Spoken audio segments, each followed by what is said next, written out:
प्यारे बच्चों, कैसे हैं आप। मैं आपका विज्ञान अध्यापक बलजीत सिंह। कल हमने जलवायु के विषय में अध्ययन किया था। आज हम जलवायु और अनुकूलन इस टॉपिक का अध्ययन करेंगे। जलवायु जो है उसका सभी जीवों के ऊपर गहरा प्रभाव पड़ता है। जलवायु के अनुसार ही जीवों के शरीर के अंदर परिवर्तन जो हैं वो आते हैं ताकि वो उस जलवायु के अनुकूलित हो सकें, उस जलवायु को सहन कर सकें। सभी जंतु जो हैं वो जलवायु के अनुसार अनुकूलित होते हैं, यानी उनके शरीर में ऐसे कुछ परिवर्तन होते हैं जिसके कारण वो उस जलवायु के अंदर रह सकते हैं। हमारा जो आज का टॉपिक रहेगा वो चरम जलवायु से संबंधित हैं, यानी अत्यधिक शरद और अत्यधिक गर्म जलवायु दोनों ही चरम परिस्थितियाँ। उनके अंदर जंतु जो है वो कैसे जीवित रह पाते हैं, कैसे वातावरण के अनुसार अपने आप को अनुकूलित करते हैं, उनके अंदर ऐसे कौन से लक्षण, कौन से गुण आ जाते हैं जिसके कारण ये चरम परिस्थितियों के अंदर जीवित रह पाते हैं। जो चरम परिस्थितियां हैं इस अध्याय के अंदर जिनका हम अध्ययन करेंगे वो हैं ध्रुवीय अक्षेत्र। ध्रुवों के आसपास पाए जाने वाले अक्षेत्र, वहाँ पर जीव जो हैं उनके अंदर ऐसे कौन से लक्षण आते हैं जिसके कारण वो अत्यधिक शरद जो तापमान है उसको सहन कर पाते हैं। और दूसरी जो चरम परिस्थिति है वो है उष्ण कटिबंधीय वर्षावन। इन अक्षेत्रों में गर्म और जहाँ पे बारिश होती है, अत्यधिक तापमान ऊंचा रहता है और वर्षा भी होती है, उन अक्षेत्रों के अंदर जंतुओं के अंदर ऐसे शरीर में कौन से परिवर्तन होते हैं कि वो इस गर्म तापमान को और वर्षा वाले जो तापमान है उसको सहन कर सकते हैं। अब जैसा कि नाम से ही स्पष्ट है, ध्रुवीय अक्षेत्र है तो ध्रुवों के समीप का अक्षेत्र होगा। जैसे उत्तरी ध्रुव और दक्षिणी ध्रुव, दो ध्रुव हैं हमारे, उत्तरी और दक्षिणी ध्रुव। अब इनके आसपास कौन कौन से देश जो हैं वो उपस्थित हैं। ध्रुवीय अक्षेत्र के अंदर ध्यान रखें, Canada, Greenland, Iceland, Norway, Sweden, Finland, America का अलास्का और रूस का जो साइबेरिया का क्षेत्र है, ये ध्रुवीय अक्षेत्र के अंदर आते हैं। इन अक्षेत्रों के अंदर तापमान जो है वो निम्न बना रहता है, बहुत ज़्यादा सर्दी पड़ती है और तापमान माइनस के अंदर रहता है। इसके अलावा जो उष्ण कटिबंधीय वर्षावन हैं, जहाँ पर प्राय तापमान ऊंचा रहता है और बारिश भी ज़्यादा होती है, इसके अंदर शामिल है Bharat, Malaysia, Indonesia, Brazil, Congo, Kenya, Uganda और नाइजीरिया। ये ऐसे देश हैं जहाँ उष्ण कटिबंधीय वर्षावन जो हैं पाए जाते हैं। अब हम सबसे पहले ध्रुवीय क्षेत्र के अंदर किस प्रकार जीव जो हैं वो अपने आप को अनुकूलित करते हैं। ध्रुवीय क्षेत्र जैसे बताया था चरम जलवायु है, अत्यधिक सर्दी जो है यहाँ पर पड़ती है।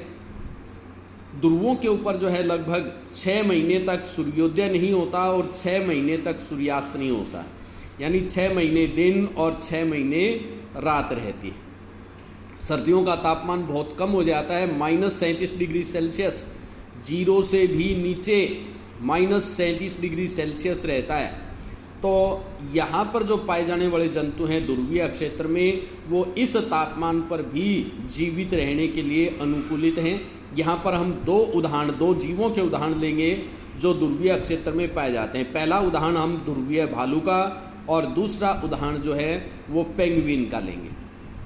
किस प्रकार से ध्रुवीय भालू के शरीर में परिवर्तन है जिसके कारण वो आसानी से इस क्षेत्र में रह पाता है, और पेंगुइन के शरीर में ऐसे कौन से लक्षण हैं जिसके कारण वो इस क्षेत्र के अंदर जीवित रह पाता है। सबसे पहले ध्रुवीय भालू के बारे में जानते हैं। जैसा कि नाम है ध्रुवीय भालू, सफ़ेद बाल होते हैं। बाल जो हैं उसकी 2 परत होती हैं, एक के ऊपर दूसरी परत, जिसके कारण उन्हें सर्दी जो है वो कम लगती है। और सफ़ेद रंग के बाल होने के कारण से ये आसानी से शत्रु के द्वारा भी नहीं पहचाने जा सकते और ना इनका शिकार इन्हें पहचान पाता है। शिकार करने में भी इनको आसानी होती है और शिकारी इनका शिकार ना कर ले उससे भी बचने में इनको मदद मिलती है। जैसा मैंने बताया था, 2 मोटी परतें जो हैं बालों की फरकी होती हैं जो कि इनको सर्दी से बचाती हैं। इसके अलावा त्वचा के नीचे वसा की एक परत, फैट जमा हो जाते हैं, मोटापा, त्वचा के नीचे वसा की परत होती है जो इनको सर्दी से बचाने का काम करती है। इसके अलावा इनका शरीर जो है वो इस तरह से बना होता है कि ज़्यादा से ज़्यादा सर्दी जो है उसको भी ये आसानी से सहन कर सकता है। ज़्यादा जब इनका शरीर गर्म हो जाता है तो ये विश्राम करते हैं, धीरे धीरे चलते हैं ताकि शरीर गर्मी ना हो जाए। यदि शरीर गर्म हो जाता है तो ठंडे पानी के अंदर जा कर के ये तैरने का काम करते हैं, ठंडे पानी के अंदर तैरते हैं ताकि इनके शरीर का तापमान ज़्यादा ना हो। समुद्री जो भालू हैं, ध्रुवीय जो भालू हैं, ये अच्छे तैराक हैं। इनके पंजे चौड़े और बड़े होते हैं जो इसके तैरने के अंदर मदद करते हैं। इसके अतिरिक्त इनके शरीर के अंदर ये जो पैर हैं वो तैरने में ही मदद नहीं करते बल्कि इनको बर्फ़ में चलने में भी सहायता करते हैं। इनकी सूंघने की जो शक्ति है वो बहुत तेज़ होती है, ग्रहण शक्ति, जिससे ये अपने शिकार को आसानी से पहचान सकते हैं, खोज सकते हैं।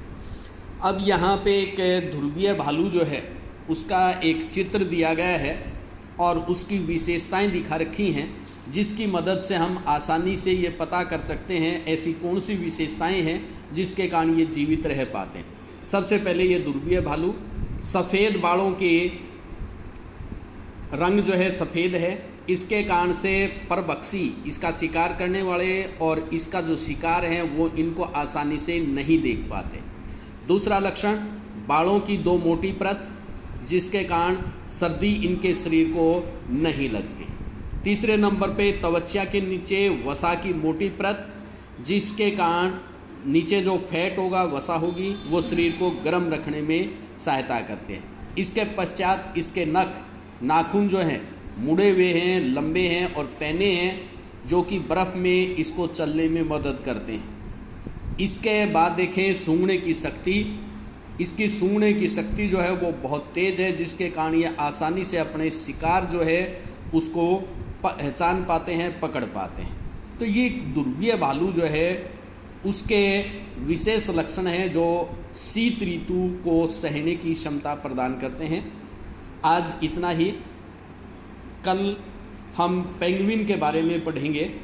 धन्यवाद बच्चों।